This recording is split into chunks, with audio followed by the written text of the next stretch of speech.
Hello and welcome to a brand new episode of Bullseye on Bullying. I'm your host, Bullseye the Clown. So let me start off by asking you a question. What do Ellen DeGeneres, Chrissy Teigen, J.K. Rowling, and Armie Hammer all have in common? Besides fabulous hair?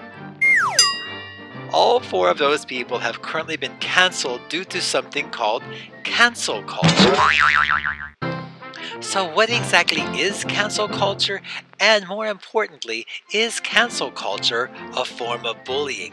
We are going to unpack this topic on our show right after this. So you might be asking yourself, what on earth is cancel culture? So cancel culture is a modern day form of ostracism. No, not ostracism. Ostracism. Okay, let me try to rephrase that. Cancel culture is a public boycotting or rejecting or pulling your support from a person or a group of people based on some morally or socially unacceptable behavior. And many times people who've been canceled have lost their jobs, they've lost endorsement deals, they've lost money, they've lost contracts, and more importantly, they've also lost their moral standing in the community. They've lost their standing, all due to being canceled. So one of my subscribers, Dennis, asked me a very, very important question. He said, so is cancel culture then a form of bullying someone? And I hope I don't get canceled by answering this question. But I'm going to do my best to answer this question. And the answer to your question, Dennis, is yes and no. And you may be saying, wait a minute, Bullseye the Clown. How can the answer be yes and no? Okay, so there's a couple instances about cancel culture that I would like to talk about. So let's take Chrissy Teigen, for example. Chrissy Teigen, she lost some brand deals and roles after it was revealed that she bullied the teenage star Courtney Stodden on Twitter. And some of her tweets were very, very nasty, and I'm not going to repeat every single thing that she said, but it became very clear that Chrissy Teigen was indeed a cyberbully. So, as a form of punishment for her actions, she began to lose the support of her following, and she also started to lose brand deals. So then she goes onto Twitter and she apologizes for her actions. But no sooner had that apology hit Twitter than it also was revealed that she was bullying somebody else online.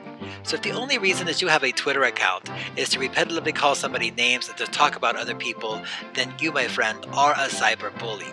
And so in this instance, using cancel culture to call out a bully or to get the bully to stop harassing people, cancel culture is not a form of bullying in this case.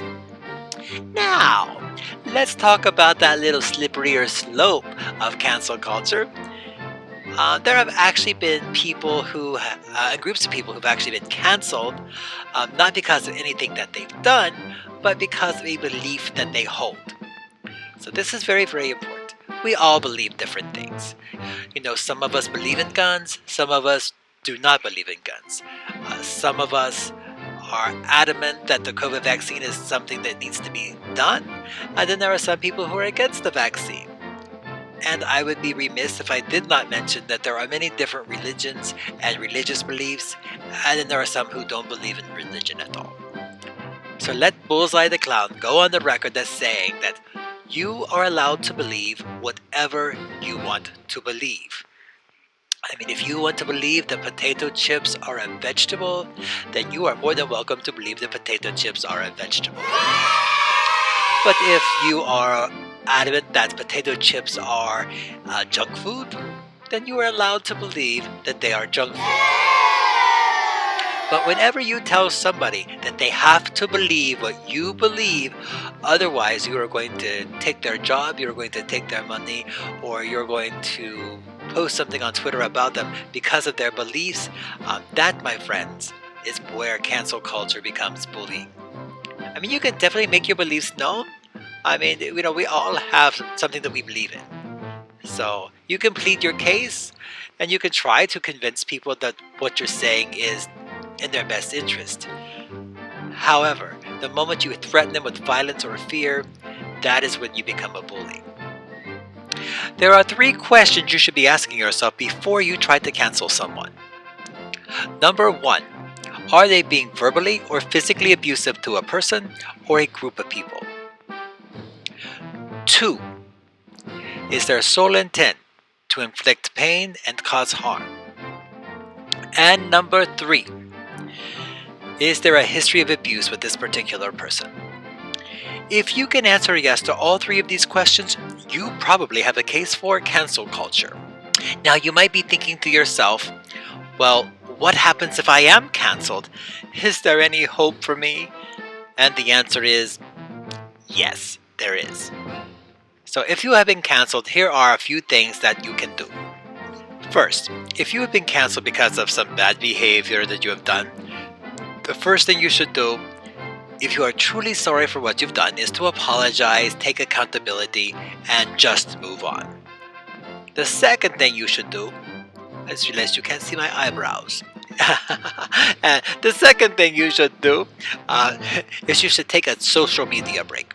Just unplug from social media, from your Facebooks, Instagrams, YouTube, Twitter.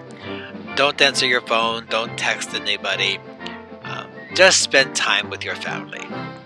And the third thing you should do is connect with your community.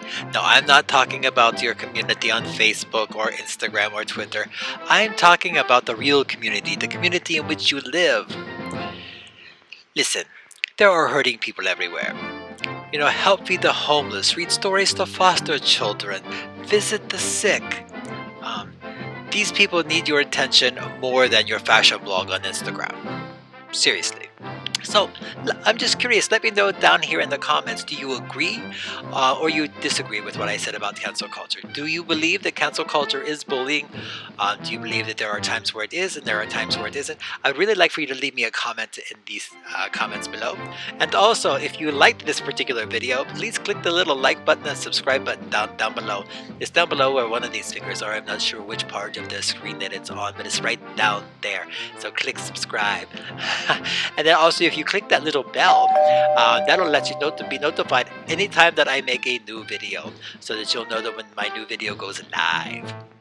Until the next time, be kind to each other, always stand up for yourself and others, speak out whenever possible, and more importantly, together, we can all reclaim our lives over bullies. Thank you so much, and I will see you the next time on Bullseye on Bullying. Bye-bye.